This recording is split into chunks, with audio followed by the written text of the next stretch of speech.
Julio César, los nuevos rumbos políticos de Roma.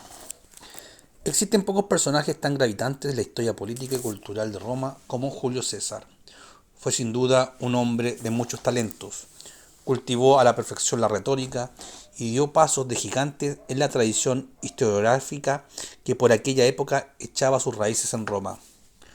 Como buen romano, fue también un notable administrador y tampoco en la milicia le faltaron galardones. De hecho, conquistó para el imperio una de sus más notables joyas, la Galia. Pero sobre todo, Julio César fue un hombre que adecuó el ejercicio del poder a las nuevas circunstancias que vivía Roma, allanando el camino para que lo luego, en las manos de Octavio Augusto, se convertiría en el imperio. Y eso no fue cosa de poca monta.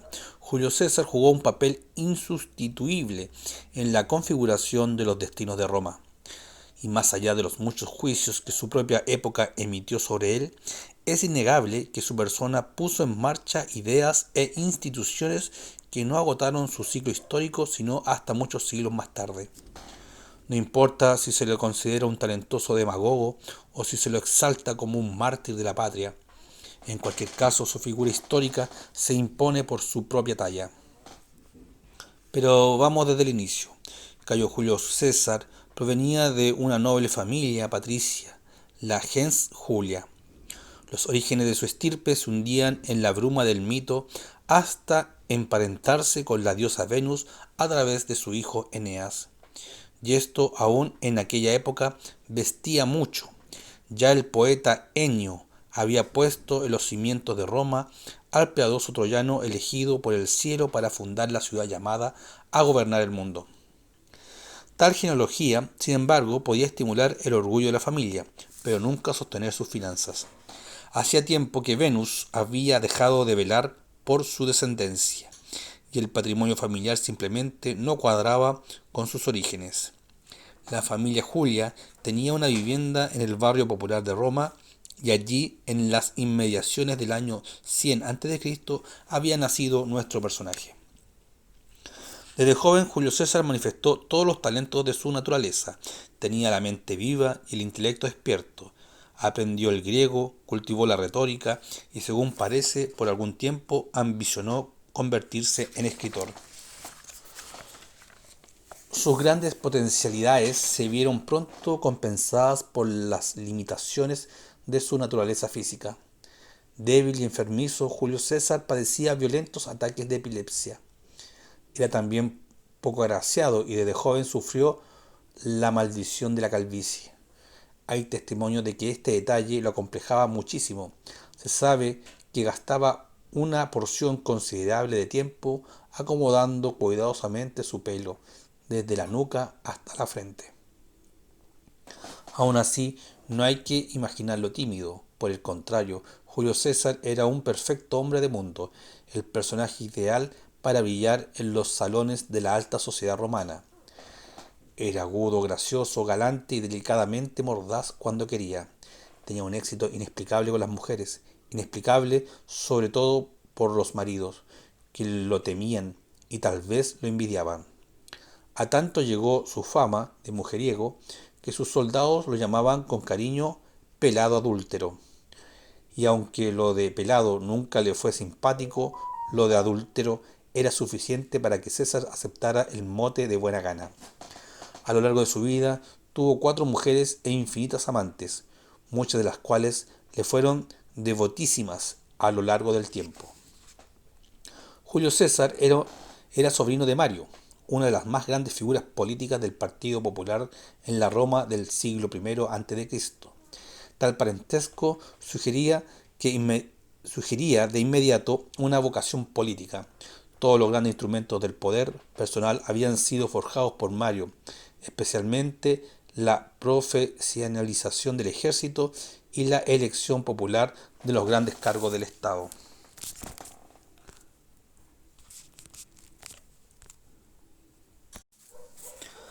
Más adelante, Julio César quiso estrechar aún más los lazos que lo ligaban al Partido Popular, casándose con Cornelia, la hija de Sina, el hombre que había heredado el poder a la muerte de Mario. Lo cierto es que como sobrino del uno y yerno del otro, Julio César tuvo todas las prerrogativas, pero también todas las desventajas que suelen traer las relaciones de parentesco en la vida pública. El pueblo aprendió a amarlo desde pequeño, pero quienes tenían razones para odiar a Mario o a Sina transfirieron ese mismo sentimiento a su heredero natural. Por su parte, el patriciado, al que por sangre pertenecía, no le concedió mayor importancia al inicio y tendió a considerarlo como un joven arrogante y pretencioso, cuyas ambiciones políticas se agotaban en la figuración del momento. Los hechos que conocemos de su juventud tendían a avalar esta última opinión. Él mismo cuenta, por ejemplo, que en un viaje por el Mediterráneo fue capturado por piratas. Viendo los bucaneros que el rehén caído en sus manos era de sangre azul, mandaron pedir a Roma un rescate de 20 talentos.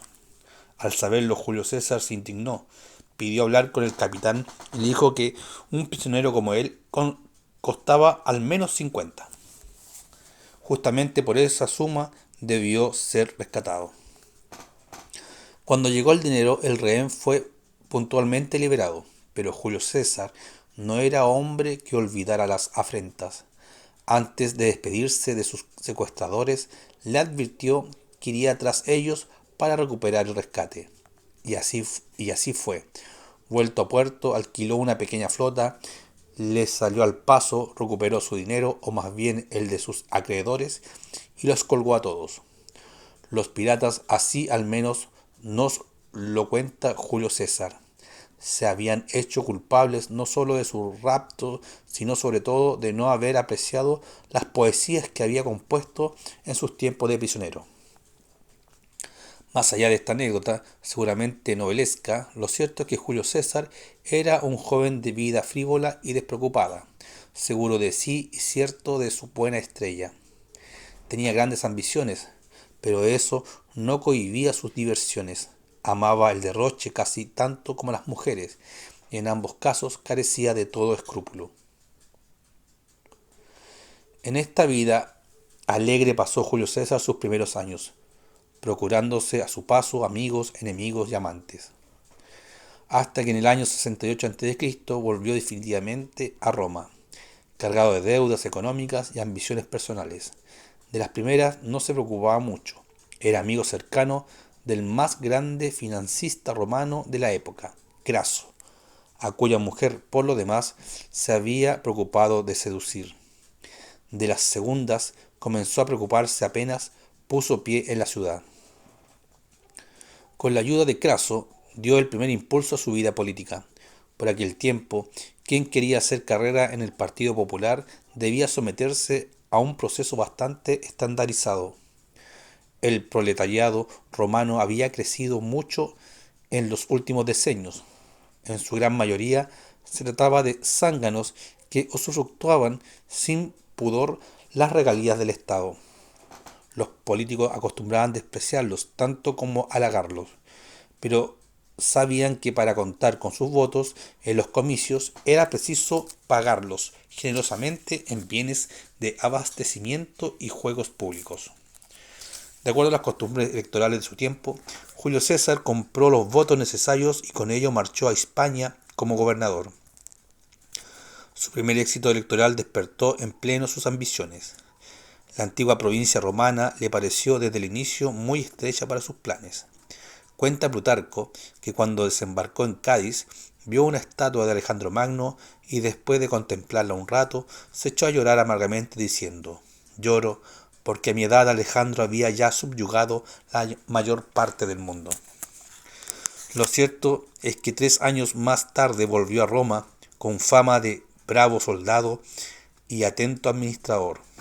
Con esa fama y una nueva compra de votos, salió elegido edil, cargo por el que recompensó a sus electores con juegos nunca antes vistos en Roma.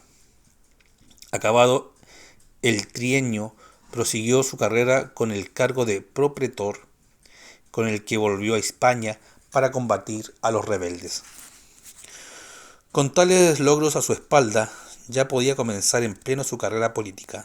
Contaba con una popularidad en alza y su puesto prometedor a la cabeza del Partido Popular. Y aunque la aristocracia hacía de todo para cortar las alas a su naciente carrera, no tenía un nombre de relieve que oponerle. Cicerón había comenzado la curva descendente de su existencia política, y Catón el joven, el ilustre descendiente del antiguo Catón, era demasiado inflexible para adecuarse al mañoso juego político que se avecinaba. Entre otras rarezas, se negaba a comprar votos en tiempos de elecciones, razón por la cual jamás alcanzó ningún puesto de relieve en la institucionalidad republicana. César aprovechó la situación con un talento político solo comparable a su carencia de escrúpulos. Se alió con los dos personajes más notables de la vida pública romana, Pompeyo y Craso. El primero había desarrollado una impecable carrera militar luchando contra esclavos y piratas, sofocando revoluciones y conteniendo las fronteras. No en vano muchos lo llaman el Grande. El segundo era el hombre más rico de Roma y el gran acreedor de su clase política. Entre los tres acumulaban un poder enorme y reuniendo esfuerzos podían mantener encerrada a la aristocracia dentro de los límites del Senado. Este acuerdo tácito selló lo que la historia conoce como el primer triunvirato. En él se daban la mano los populares de César y las clases más pudientes representadas por Pompeyo y Craso. La alianza tenía plazos y objetivos muy determinados. Craso y Pompeyo habrían unido influencias y riquezas para que César fuera elegido cónsul. A cambio habrían recibido tierras para los veteranos de Pompeyo y grandes negocios para las finanzas de Craso, y todo marchó a la perfección. El consulado de César fue decisivo en su carrera política. Fue elegido junto con sus aristócratas de bajo perfil incapaz de ponerse a la altura de la situación. Los romanos, que solían llamar cada año con el nombre de los dos cónsules gobernantes, ironizaron la situación llamando al año 59 el año de Julio y de César. Y no era para menos, Julio César gobernó todo ese año sin ceñirse a más control que el que le imponía su propio criterio. Prescindió de su compañero en el consulado y, mucho más grave, hizo caso omiso al parecer de los senadores. Puso en marcha grandes reformas económicas y sociales y organizó vistosos juegos en el circo a costa de los triunviros. La aristocracia senatorial quedó prácticamente marginada de la conducción política de la República.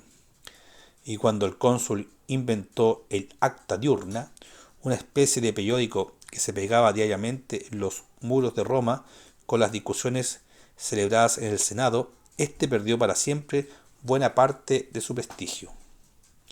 En el año 58 todo parecía sonreír a César. Dos de los suyos ocupaban la carga consular. El Senado se encontraba completamente inhibido y las arcas de Craso no parecían dar el menor signo de agotamiento.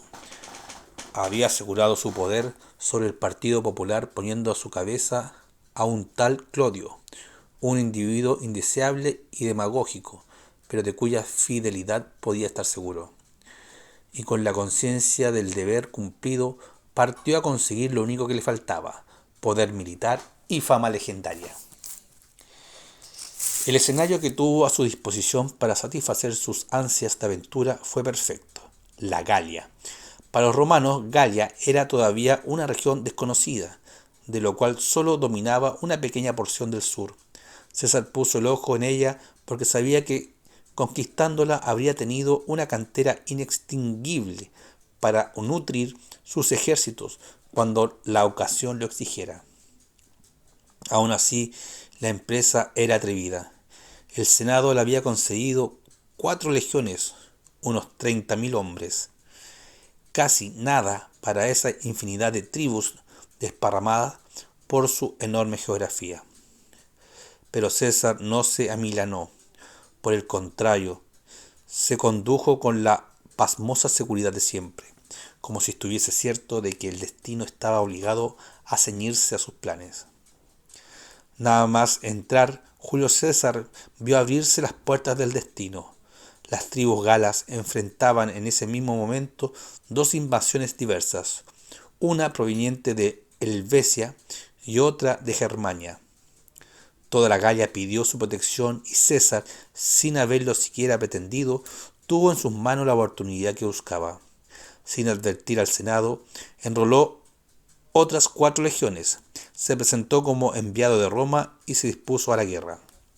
Y fue entonces cuando se hizo evidente la genial habilidad del joven disipado por quien siempre lo habían tenido en Roma. Los azares de esta guerra son demasiado complejos para seguirlos con detalle. Baste decir que Julio César manifestó con talento estratégico que de inmediato lo puso a la altura de los más grandes generales de su época, y que el tiempo llegaría a comparar con el de los mayores estrategas de la antigüedad, Alejandro y Aníbal. Como siempre, Julio César hizo gala de una confianza en sí mismo a toda prueba. Planeaba cuidadosamente cada paso que daba. Usualmente era cauto y prudente, pero cuando asumía el riesgo no admitía titubeos. En batalla no conocía el pesimismo ni admitía la posibilidad de la derrota. Se cuenta que en una expedición algunas tropas fueron enviadas al asalto. Inesperadamente encontraron una resistencia mayor de la esperada y se dieron a la fuga. César se encontraba mirando la operación desde una altura y al ver que la tropa se desmandaba, corrió desaforado a encontrarlas. Tomó el estandarte de manos del alférez y le gritó de forma imperativa: «Has equivocado dirección. Tienes que guiar la tropa hacia la parte opuesta». La guerra fue ardua y sufrida, pero finalmente terminaron imponiéndose el talento y la disciplina de los romanos. Con esta victoria César pareció autorizado a solicitar de los galos su unión a Roma. Y así lo hizo. Era el primer paso para el dominio de la Galia. Los siguientes tendría que darlos con talento diplomático, estrategia militar y una voluntad de hierro. Sea como fuere, la ocasión se decidió el destino de la Galia se presentó algunos años más tarde, cuando el jefe bárbaro Vercingetorix consiguió el apoyo de la casa sacerdotal, los druidas, y unió a todas las tribus galas con un discurso exaltadamente nacionalista. La rebelión no tardó en serpentear por toda la Galia. Al ver la magnitud de la amenaza, Julio César no dudó un segundo en internarse en el país. Pronto se dio cuenta de que se encontraba en una nación hostil y que no podía asegurar la fidelidad de ninguno de sus aliados. Pero como de costumbre, no hizo caso de ninguna razón de prudencia, y jugándose el todo por el todo, olvidó su aplastante inferioridad numérica. Apuntó a la ciudad de Alexia, donde Vercingetorix se había refugiado, y le puso implacable asedio. No tardó en tener encima dos frentes asfixiantes. Por un lado, la misma ciudad sitiada, y por el otro, un ejército de galos llegados a socorrer a su jefe. Una semana sostuvieron el doble frente los romanos, y según cuenta el mismo César, un día más y sus esperanzas de dominio en la Galia se habrían esfumado para siempre. Pero evidentemente, la bárbara indisciplina de los galos terminó por imponerse y sin mediar causa alguna, los auxilios comenzaron a retirarse. Nuevamente el destino le sonreía. Alexia cayó en manos romanas el año 52 a.C. y la rebelión de Vercingetorix se sumergió pronto en el olvido. Todo el año permaneció César en la Galia, sofocando los últimos restos de la revuelta. Sobre esta hazaña, él mismo se preocupó de escribir una importante obra histórica, La Guerra de las Galias. En ella abrió una ventana hacia esa otra vocación que había sentido desde pequeño, la de escritor, y como siempre Tampoco en esta tarea le faltó talento. Julio César fue un historiador sobrio y documentado, con un agudo sentido del drama. Desde luego, en sus obras había también una firme intención política de apología personal y propaganda. Pero su preciso manejo del idioma y su talento de narrador bastarían para hacer de sus obras verdaderos hitos en la producción histórica de Roma. Sea como fuere, pocos años más tarde, Galia se había transformado en una provincia pacífica y apegada a Roma. Y lo que esto significó es difícil valorarlo. Se trataba de una enorme extensión territorial con grandes riquezas y más de 5 millones de habitantes, una auténtica joya para un imperio como el romano. Junto con Italia, Hispania y Dacia, la Galia se convertiría con el tiempo en una de las provincias de más intensa romanización y con ellas contribuiría a sostener y transmitir la lengua, el derecho y la cultura romana durante siglos.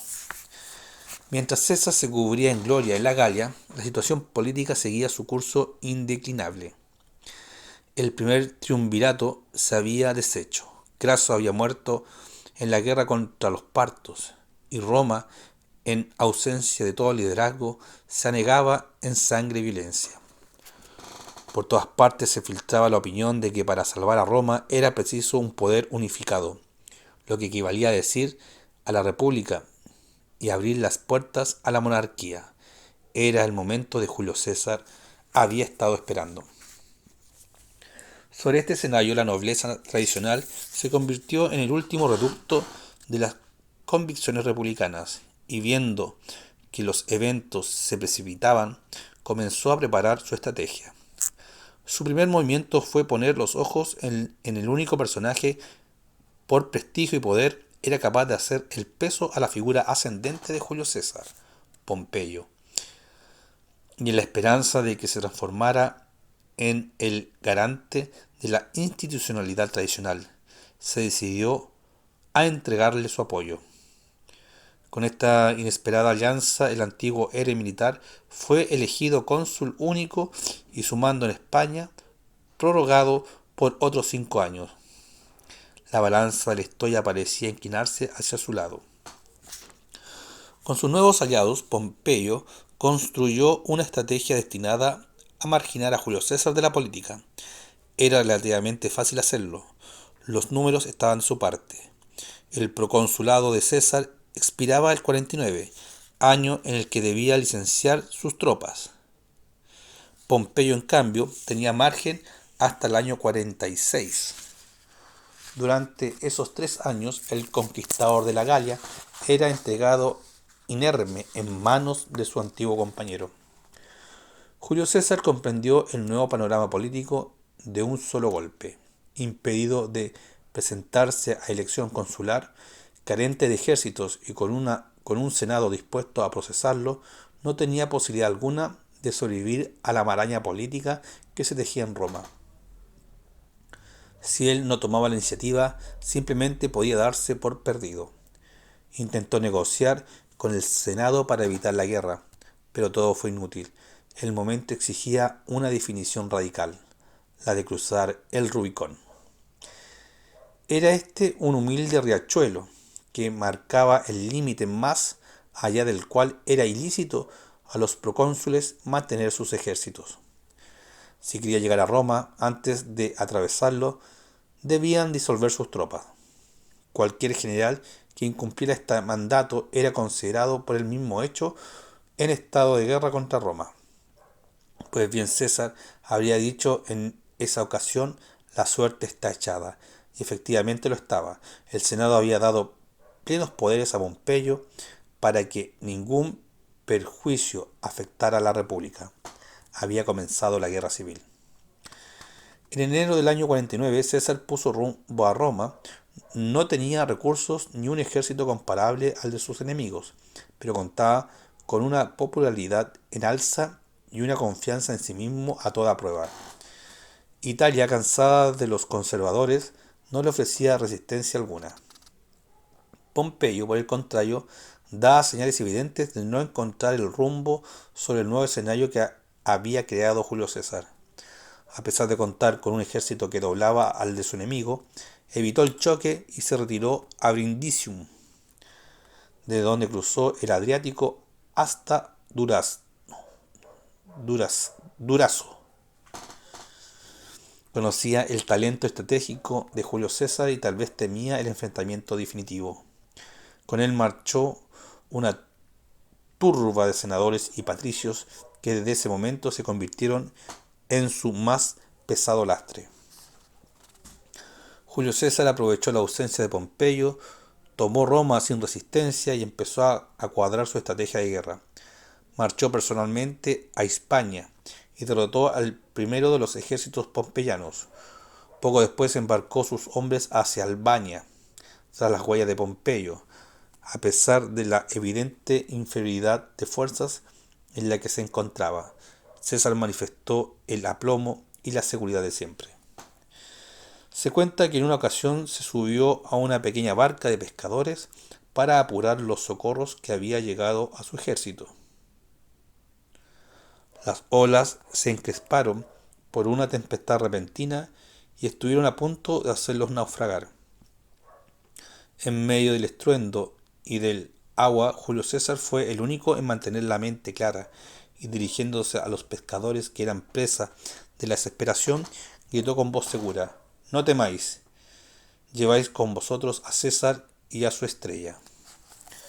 Lo cierto es que, como siempre, César y su estrella salieron adelante. Y a pesar de todas las tormentas y reveses, el caudillo condujo finalmente a los suyos al primer choque de magnitud con el bando republicano, la batalla de Farsalia. Pompeyo contaba con 50.000 infantes y 7.000 caballeros. César con 22.000 infantes y 1.000 caballeros. El bando de Pompeyo daba la victoria por cierta. En un campamento, los cocineros preparaban de antemano el banquete de celebración, pero la verdad era que su ejército, aun siendo muy numeroso, estaba sumido en la más profunda de las desorganizaciones. El de César, en cambio, estaba formado por un compacto grupo de veteranos ligados por profundos lazos de lealtad y compañerismo. Pompeyo además era viejo e indeciso, había pasado ya la época de sus grandes triunfos y seguramente se sentía inhibido ante esa multitud de senadores que lo rodeaba. Por el contrario, Julio César era el mismo que había logrado dominar la Galia, un genio militar descollante con una confianza en sí mismo a toda prueba, y los resultados de la batalla se encargaron de demostrarlo. César perdió 200 hombres, los republicanos 15.000, más otros 20.000 que fueron capturados. Pompeyo alcanzó a salvar la vida solo para acabar algunos meses después bajo la daga de un visir egipcio deseoso de congraciarse con el nuevo amo de Roma. Como siempre, César fue magnánimo en la victoria e indultó sin mayores cuestionamientos a todos los que se habían confiado al bando de Pompeyo. Cicerón fue el primero en recibir el perdón oficial. Con él lo hicieron otros dos jóvenes oficiales republicanos, Bruto y Casio. La batalla de Farsalia, sin embargo, solo significó el primer capítulo de la guerra civil. Julio César todavía tenía serios problemas por delante: legiones impagas, populares radicales y, sobre todo, dos poderosos ejércitos republicanos, uno en España, bajo el mando del hijo de Pompeyo, y otro en África, a las órdenes de Catón. Esta vez Julio César tardó en reaccionar, pero cuando lo hizo, varios meses más tarde, fue el mismo de siempre. Se presentó en persona ante sus legiones, calmó los ánimos y convenció a sus veteranos de seguirlo al África. Sobre ese escenario salieron a recibirlo 80.000 hombres al mando de Catón. Los dos combatientes se enfrentaron con respeto. Habían tenido ocasión de conocerse y admirarse a lo largo de muchos años, y esta vez ambos sabían que el enfrentamiento era definitivo. Catón había sido siempre el exaltado reverso de Julio César. Era serio, austero, devoto de la patria y de la tradición, en todo un digno rebrote del sentimiento patriótico y moral que 100 años antes había encarnado su ilustre antepasado. Julio César era todo lo contrario. En cierto modo, ambos reeditaban el mismo contraste que un siglo atrás había protagonizado Escipión Africano y Catón el Viejo. Uno era el caudillo individualista, aventurero y carismático, habituado a la victoria y seguro del destino. El otro, el romano antiguo, orgulloso de la tradición patria y dispuesto a inmolarse bajo el estandarte de la moralidad. Uno buscaba la gloria, el otro la virtud.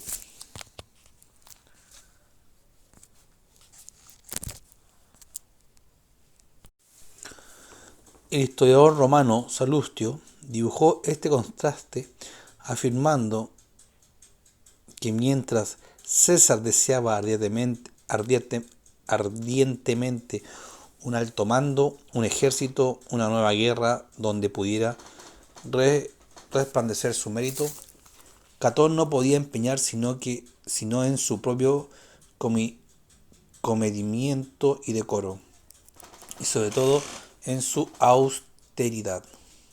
No competía en riqueza con el rico, ni en intrigas con el intrigante, sino en valor con el esforzado, en recato con el modesto y en desinterés con el desprendido. Y este contraste en sus personas era análogo al de sus posiciones políticas. Con seguridad ambos coincidían en que los tiempos que le había tocado vivir eran deplorables. Pero mientras Catón buscaba alivio a ese panorama opresivo en el pasado, Julio César lo hacía en el futuro. Uno miraba la grandeza de Roma en las costumbres y las tradiciones de los antiguos, el otro lanzaba la mirada hacia adelante, buscando ansiosamente nuevos horizontes. Por eso, mientras Catón estaba destinado a ser hasta la muerte un convencido republicano, Julio César parecía elegido por el destino para constituir el germen de lo que la historia conocería luego como el imperio. Pues bien, la batalla de Tapsos, en la que ambos se enfrentaron, fue tan desigual para César como lo había sido la de Farsalia, pero como siempre, también de ella salió victorioso. Los generales enemigos fueron muertos y esta vez no se tomaron prisioneros. Catón se refugió en Utica, donde se suicidó con la digna serenidad de un estoico. En sus últimas horas había repasado la lección platónica sobre la inmortalidad del alma. Los soldados de César lo encontraron muerto y con la cabeza inclinada sobre la página del Fedón. Para Roma fue una gran pérdida y así lo percibió el mismo Julio César, que no acostumbraba a ahorrarse la admiración de frente a un personaje de su talla. Seguramente César había percibido desde el inicio que un hombre como Catón no constituía un rival serio en la Roma corrupta en que vivían, pero eso no significó que no rindiera homenaje a su persona. Al enterarse de su suicidio, se manifestó apesa- apesadumbrado y solo comentó que jamás lo perdonaría por haberle negado la posibilidad de perdonarlo. Con él había muerto para siempre ese apego irrestricto a la tradición y a las virtudes de la República. Ahora, si la suerte estaba echada, la derrota final del último ejército republicano en España vino a ser el epílogo de la guerra civil. En vista de la situación, el Senado concedió a César el título de dictador, primero por 10 años y luego de por vida. Aun así, el lamento por la antigua tradición perdida continuó asomándose inesperado a lo largo de los siglos. Más de 100 años después de la batalla de Farsalia, el poeta Lucano escribió un importante poema épico, el Bellum Civile, en el que contraponía las figuras antitéticas de Julio César, sedicioso y abyecto, con la figura trágica y honesta de Catón. La obra de Lucano expresaba su resentimiento contra el sistema imperial y contra la figura de su primer fundador. En ella pintaba en cruda oposición al tirano desalmado que sin embargo contaban con el beneplácito de los dioses y al hombre noble y severo patriota. Catón, quien aún en su derrota salía moralmente vencedor, el Velum Sibele constituía también una reflexión amarga sobre la maldad intrínseca del destino, que había permitido en Roma un viaje político perverso. Un viraje político perverso.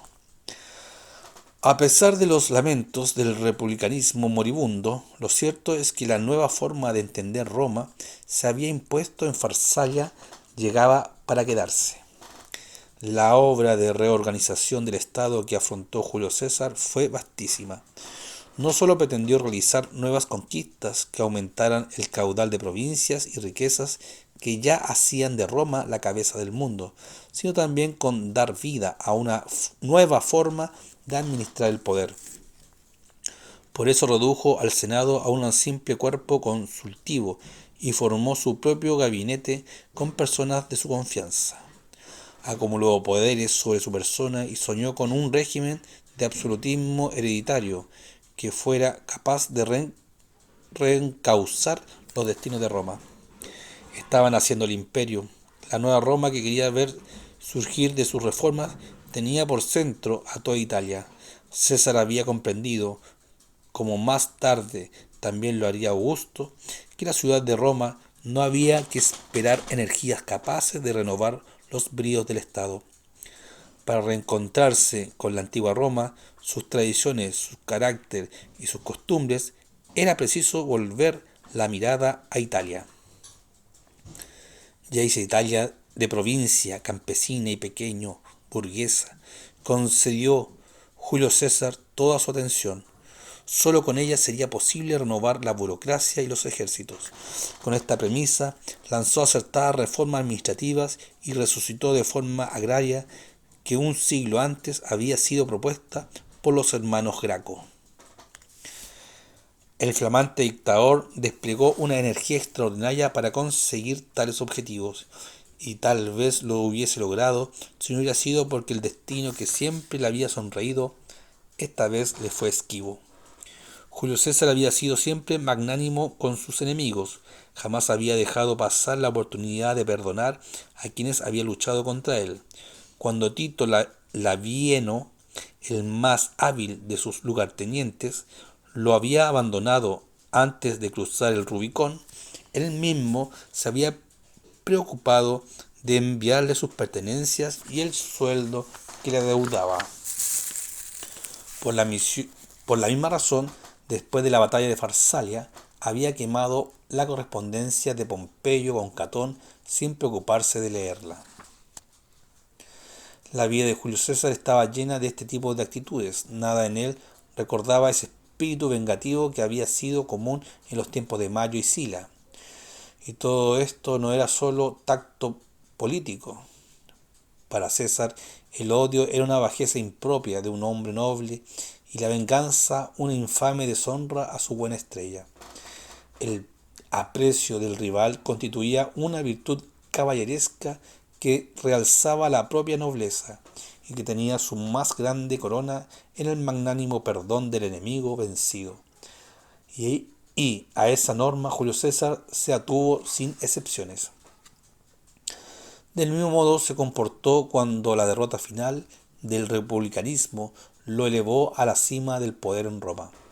Jamás hizo caso de rumores y nunca manifestó el más mínimo empeño por infiltrar a los que antes habían sido sus enemigos.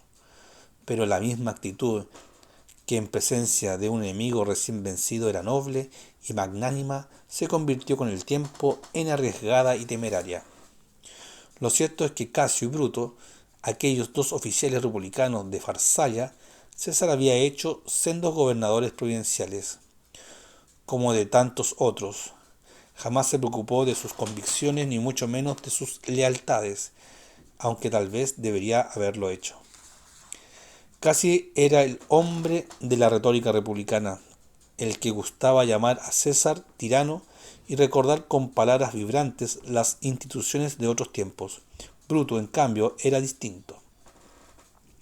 Tenía el carácter oscuro y la índole melancólica, se consideraba descendiente de L. Junio Brutus, aquel antiguo héroe republicano que 500 años antes había acabado con la monarquía de Tarquino, el mismo que había entregado a todo romano el derecho de quitar la vida a quien intentara coronarse rey. Aún así, muchos historiadores han supuesto que no fueron solo sus convicciones las que lo empujaron al regicidio. Era hijo de una hermanastra de Catón, una de las antiguas amantes de César, y tal vez tenía por padre al mismo tirano al que apuntaban sus dardos. Sea como fuere, entre los dos urdieron la conjura. Contaban con el apoyo tácito de muchos senadores y sentían de su parte a la historia y a la tradición. Una vez que acordaron el asesinato, estudiaron la rutina de César y eligieron cuidadosamente el lugar y la hora. Los eventos que, según se dice, rodearon la muerte de Julio César rayan en el legendario. Su mujer Calpurnia, advertida del hecho por una terrible pesadilla, le habría rogado que no se presentara ese día ante el Senado. Poco después de que el dictador hubo salido de su casa, habría llegado a ella un amigo para avisarle de la conjura. Antes de subir las gradas del Senado, alguien le habría entregado un mensaje con el anuncio. César lo habría mantenido descuidadamente entre sus dedos. Según se cuenta, todavía lo tenía en su mano cuando yacía por el suelo con el pecho ensangrentado. Lo cierto es que en una fría mañana del marzo del año 44 a.C., los conjurados distrajeron al grupo de incondicionales que usualmente rodeaba a Julio César a su llegada al Senado, y cuando la situación pareció propicia, se le abalanzaron a golpes de cuchillos. Según Suetonio, el dictador habría intentado defenderse hasta que vio el rostro hierático de Brutus entre sus carniceros. Entonces Julio César se había entregado a su destino, limitándose a exclamar: «¿Tú también, hijo mío?». Pocos instantes después caía inerte al pie de la estatua de Pompeyo. Tenía 23 heridas de daga en el pecho. La muerte de Julio César dejó a todos sin aliento. Los republicanos percibieron de inmediato que nadie celebraría su hazaña. Bruto, que apenas muerto el tirano, había lanzado una apelación a Cicerón llamándolo padre de la patria y ofreciéndole la palabra, se quedó con la invitación en la boca. Los senadores abandonaron rápidamente el escenario del crimen, seguramente temerosos de verse involucrados en un hecho cuyas consecuencias nadie podía prever. Y el mismo Marco Antonio, el fidelísimo lugarteniente y heredero natural de César, de quien era esperable una reacción inmediata, guardó silencio. Roma había quedado a la deriva y todos consideraron prudente preparar su estrategia para la lucha que se avecinaba.